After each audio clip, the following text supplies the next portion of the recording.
ମଣିଷ ଘରେ କାମ କରି କରି ମଲାଣି। ବାପ ଝିଅର ଖେଳ ଚାଲିଛି ଏଠି।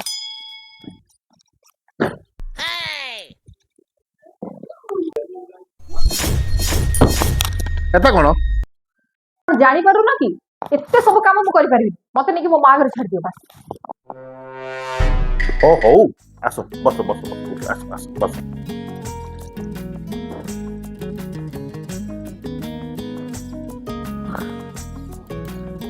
ଏମିତି ମନେଇଲେ ତ ମୁଁ ଆରେ ମନଉନି ମ, ପିଲାଦିନେ ଶୁଣିଥିଲି ନା ଯେକୌଣସି ଶୁଭ କାମ କରିବା ପୂର୍ବରୁ ମିଠା ଖାଇବା ଦରକାର। ଯେହେତୁ ଆମ ଘରେ ମିଠା ନାହିଁ ତ ଚକୋଲେଟ କାମ ଚଳେଇଦେଲି ଆଉ। ଚକଲେଟ